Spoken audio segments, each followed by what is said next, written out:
Et puisqu'on parlait de problèmes, on va parler des locataires du parc social responsables de graves troubles de voisinage. Et la parole est à Pierre Lissière.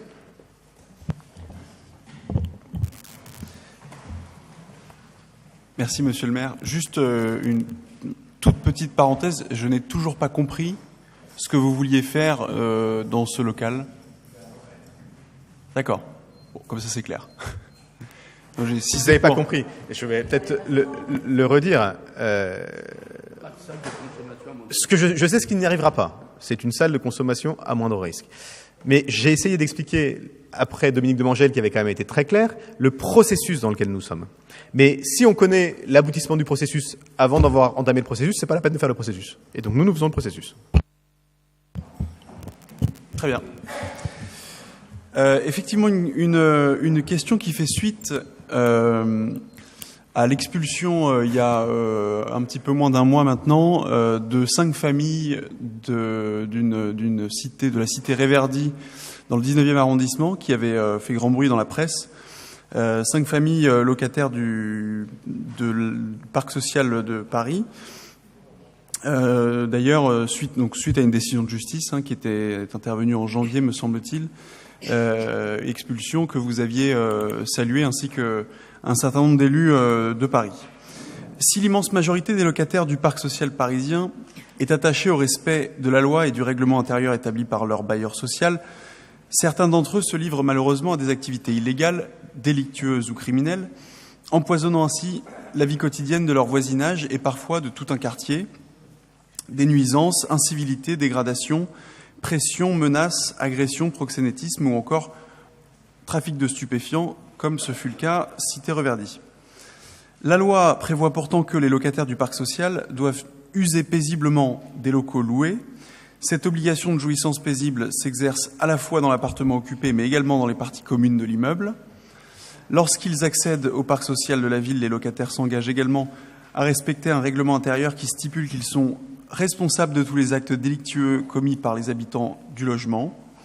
En cas de non-respect de ces obligations, les bailleurs sont ainsi en droit de saisir la justice pour obtenir la résiliation des contrats de bail de locataires indésirables pour troubles de jouissance. C'était d'ailleurs à l'époque de la campagne municipale, Madame Hidalgo avait d'ailleurs promis de renforcer les procédures d'expulsion en cas de graves troubles de voisinage, une proposition que nous avions d'ailleurs défendue avec mes collègues élus du Rassemblement de la droite et du centre, aujourd'hui d'opposition. Pourtant, rares sont les bailleurs sociaux qui engagent des procédures en justice et très peu de procédures engagées aboutissent à une expulsion du ou des locataires concernés. Alors que Paris et la région parisienne font face à une très forte demande de logement, il est indispensable que les bailleurs sociaux aient les moyens d'agir plus efficacement contre ces fauteurs de troubles. Ces situations sont, je le rappelle, insupportables à la fois pour les riverains, évidemment, qui subissent ces troubles au quotidien, mais elles le sont également tout autant pour les demandeurs de logements sociaux qui, bien souvent, sont en attente depuis de nombreuses années. Alors, monsieur le maire, des questions assez précises. Pouvez-vous nous indiquer combien, d'abord, de procédures de résiliation de bail pour troubles de jouissance ont-elles été engagées depuis le début de la mandature? Combien ont-elles effectivement abouti à l'expulsion des locataires? Les locataires qui sont condamnés et qui sont expulsés sont-ils relogés dans le parc social parisien?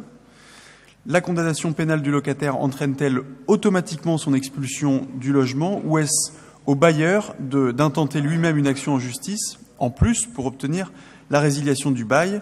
Et enfin, quelles mesures ont été prises pour renforcer, conformément aux engagements de campagne de la maire de Paris, pour renforcer les moyens en justice des bailleurs sociaux, pour agir contre les locataires responsables de ces graves troubles de voisinage?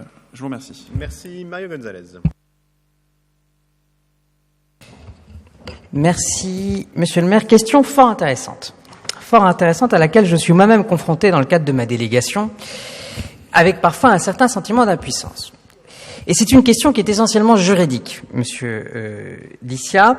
Je vais répondre de manière précise. La première question que vous posez est celle du nombre de procédures de résiliation. Alors, vous avez eu depuis le début de la mandature, chaque année, approximativement une dizaine d'expulsions qui ont été prononcées pour troubles de jouissance sur tout Paris. Et vous avez actuellement, sur les 3 bailleurs sociaux de la ville de Paris, 76 procédures d'expulsion pour trouble de jouissance.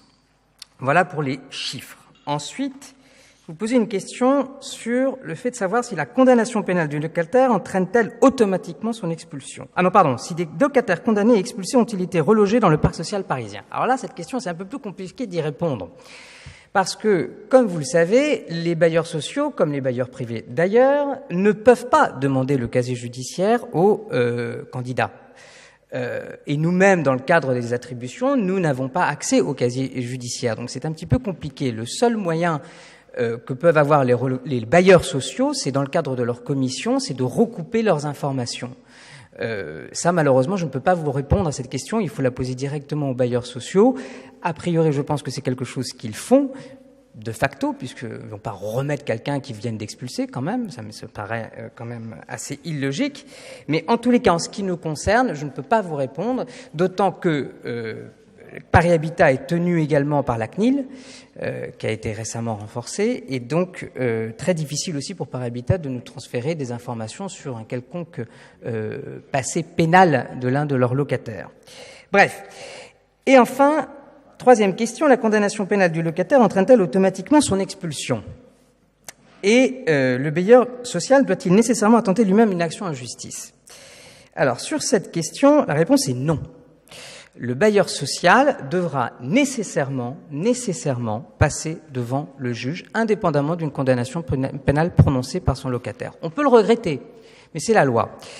Et la loi est pourtant est assez bien faite sur ce point. Pourquoi? Parce que si c'est comme ça, c'est pour une simple et bonne raison, c'est que vous avez en droit français deux principes fondamentaux. Le premier, c'est le droit au logement. Et le deuxième, c'est le principe de l'inviolabilité du domicile. Ce qui justifie d'ailleurs que si vous voulez expulser quelqu'un, vous devez requérir le concours de la force publique et le faire par huissier. Et donc, face à ces deux principes, indépendamment d'une condamnation pénale prononcée par un locataire, le bailleur devra nécessairement, au préalable, demander l'autorisation du juge. Et enfin, la dernière question qui est la plus intéressante, qui est celle des mesures qui ont pu être prises pour renforcer les moyens en justice, alors je ne comprends pas trop l'expression moyen en justice, mais je vois le sens, des bailleurs sociaux pour agir contre les locataires responsables de graves troubles de voisinage.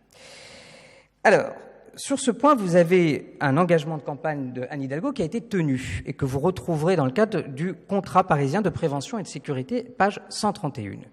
Et ces moyens, ils sont très intéressants puisque, qu'est-ce qu'ils permettent? Ils permettent au procureur de la République de transmettre au commissariat l'ensemble des mains courantes qu'ils peuvent recevoir dans le cadre de troubles de voisinage, d'une part, et deuxièmement, et c'est ça ce qui nous intéresse le plus, permet aux commissaires centraux, à la demande des bailleurs sociaux, de transmettre des rapports sur des mains courantes que les commissariats auraient reçues au titre de troubles de voisinage. C'est-à-dire que les bailleurs sociaux vont pouvoir disposer, et disposent d'ailleurs, des forces de l'ordre d'informations qui vont le permettre par la suite d'engager des procédures pour troubles de jouissance. Si vous voulez, c'est donc un échange d'informations, une coordination de cette information.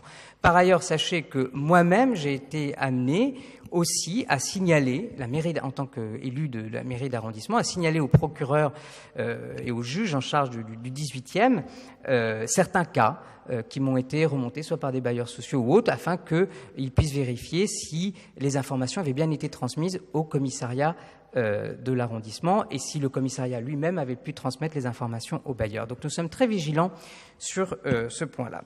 Autre moyen qui vient d'être mis en place par un seul bailleur, mais qui est intéressant, qui ne concerne pas tant les questions délictuelles ou les questions criminelles, mais qui doit être quand même rappelé ou évoqué, peut-être pour la première fois, c'est que, comme vous le savez peut-être, Paris Habitat vient de développer l'assermentation de certains de ses agents.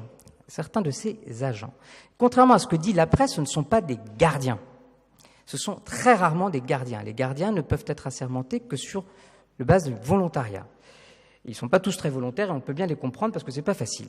Donc ce sont essentiellement les responsables d'agences territoriales et les directeurs territoriaux et quelques agents techniques qui ont la possibilité de verbaliser, notamment en cas de troubles de jouissance. Et puis, pour terminer ma réponse, je soulèverai deux difficultés. C'est pour ça que votre question est intéressante et que j'exprime aussi un sentiment de frustration moi-même. La première, c'est que quand vous avez des effets délictueux ou criminels dans un local, dans un appartement du parc social parisien, très souvent, les forces de l'ordre, et à juste titre, vont mener une enquête. Parce que derrière tout cela, il y a souvent des réseaux.